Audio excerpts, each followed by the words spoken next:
Agnès Ricard-Ribon, 2 foyers de contamination essentiels en France ce soir. 130 cas, il se propage vite, ce virus, sur notre territoire? Alors, le virus est contaminant, on le sait. Maintenant, c'est vrai que quand on fait la comparaison avec la grippe tue entre 8 et 12 000 personnes par an. Donc, il faut prendre ça avec beaucoup de sérieux et effectivement faire confiance au monde médical et scientifique. On apprend tous les jours de ce virus.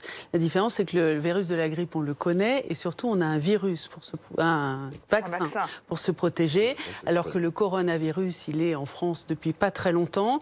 On apprend tous les jours, on l'étudie et on ne sait pas encore complètement comment il va se comporter.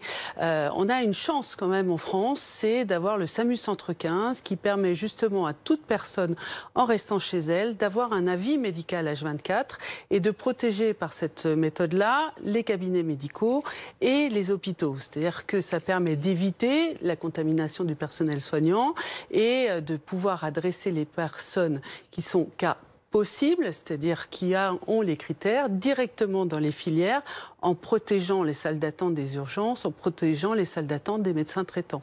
Donc c'est un système qui est bien organisé, qui a été bien anticipé.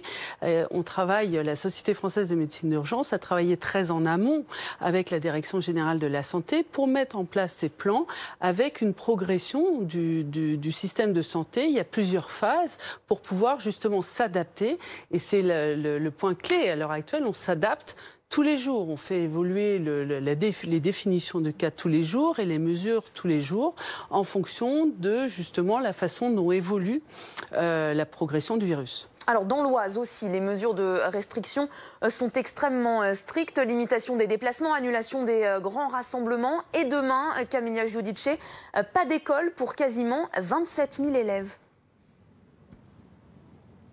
Oui, pas d'école pour les élèves ici à Creil, mais aussi dans cette commune aux alentours. Alors, les vacances devaient finir ce soir, les cours devaient reprendre demain matin. Finalement, les établissements sont fermés. On parle des écoles, des collèges et des lycées. Et bien sûr, pour les parents, ça pose le problème de la garde des enfants.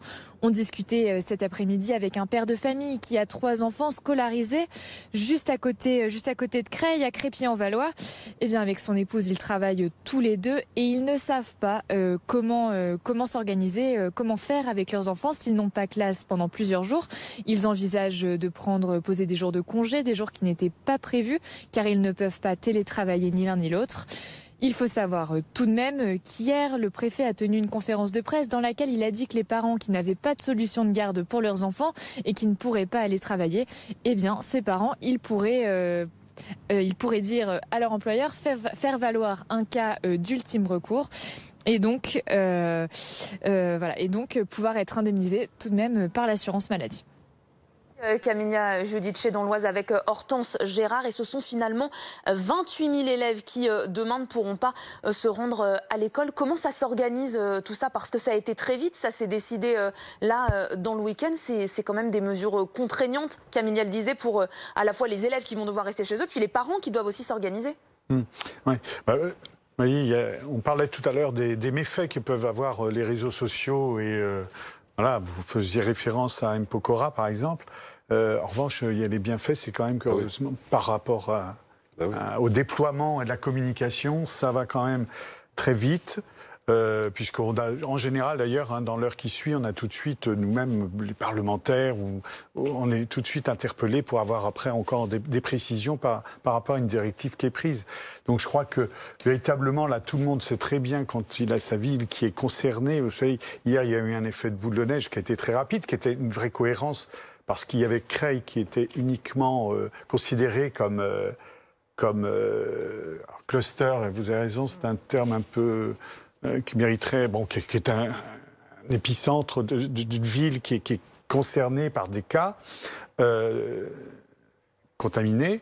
Et naturellement, moi après, j'ai été contacté par 2 villes qui sont juste à côté, et parce qu'on est véritablement dans une agglomération.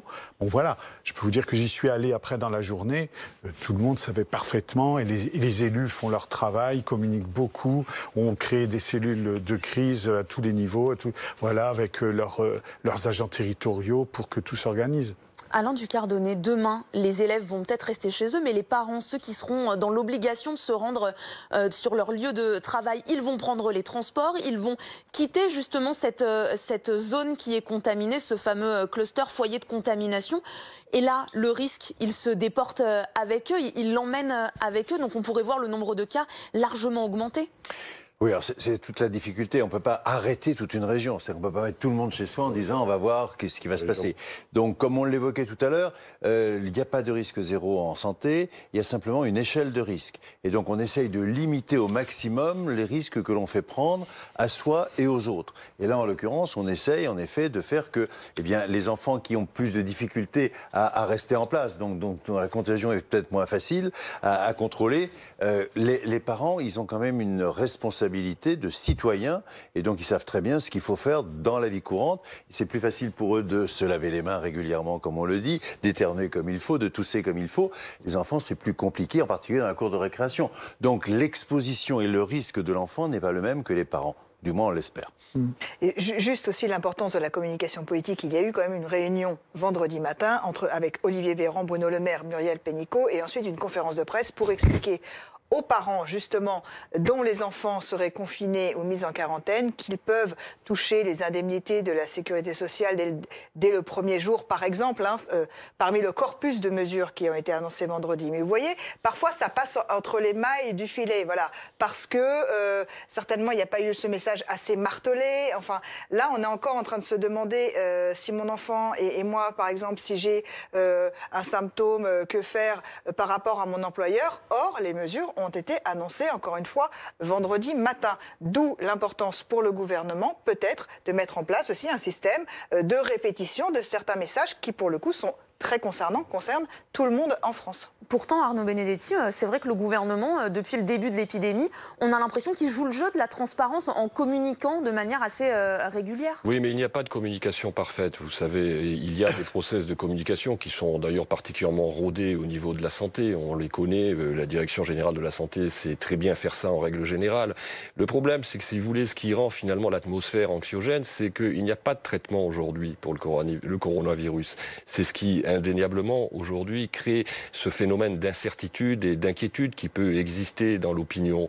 Quand vous avez une grippe, vous avez un traitement, c'est tout à fait différent. Là, vous n'avez pas de traitement aujourd'hui, en l'occurrence. Et c'est ce qui pose problème. Alors on sait qu'il y a des équipes qui travaillent, des équipes de recherche qui travaillent, il y a des stratégies vaccinales qu'on essaye de mettre en place, parfois des stratégies médicamenteuses. Donc tout ça, ça existe. Mais la grande difficulté aujourd'hui pour le gouvernement, c'est de rassurer, et deuxième sujet qui est important, c'est d'éviter que ça ne se politise.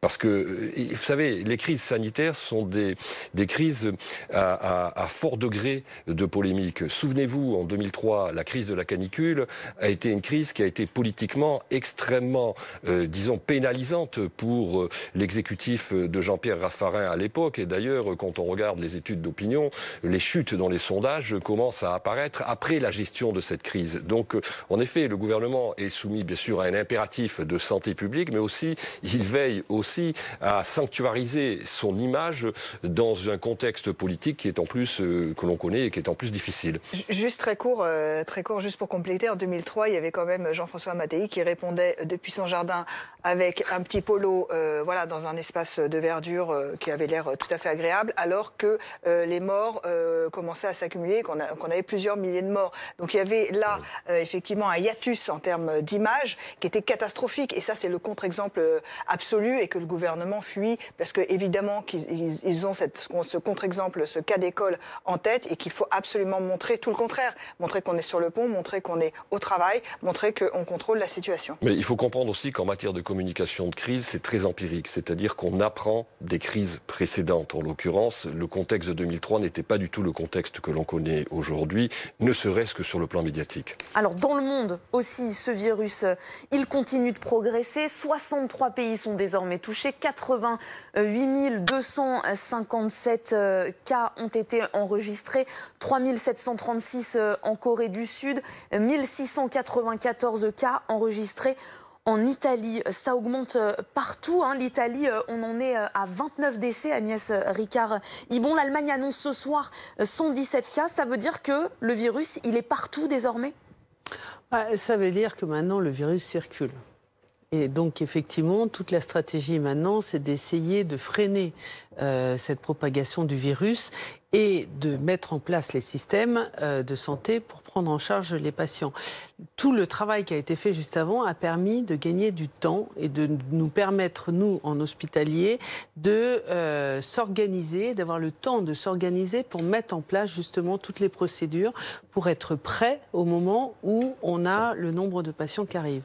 Et ce temps, il est précieux. Et plus on gagne du temps, plus on permet justement d'éviter des afflux en même temps. Et les patients donc, vont pouvoir venir progressivement. Et ça change la donne dans l'organisation.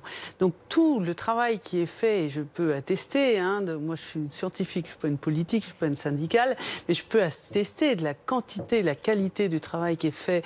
Et on a une communication sincère avec notre ministère pour justement, et sincère, et on a les infos, en tout cas c'est le sentiment qu'on a, et on a une information tous les jours sur l'actualisation des cas et les procédures à mettre en place.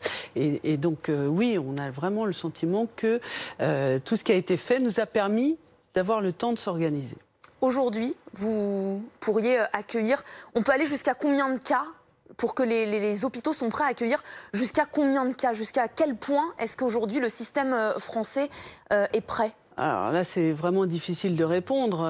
Jusqu'à présent, on avait 38 centres habilités. Maintenant, on est passé à 138, qui sont des hôpitaux de deuxième ligne. Et puis après, il y a les hôpitaux, les autres. Et puis, il y a surtout la médecine de ville qu'on n'a pas encore mobilisée.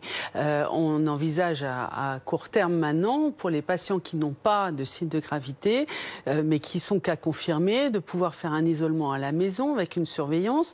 On reste prudent parce qu'il y a quand même des risques d'aggravation au 8e jour chez certains patients sans qu'on puisse le prédire. Donc ça nécessite quand même de mettre en place les procédures de surveillance. Mais comme on l'a dit à plusieurs reprises, 80% des patients ont des signes mineurs. C'est simplement 20% des patients, enfin 5% des cas sévères, 15% des cas graves. Mais donc il y a une grosse partie de la population qui va pouvoir être prise en charge, ce qu'on appelle ambulatoire, c'est-à-dire un isolement à la maison.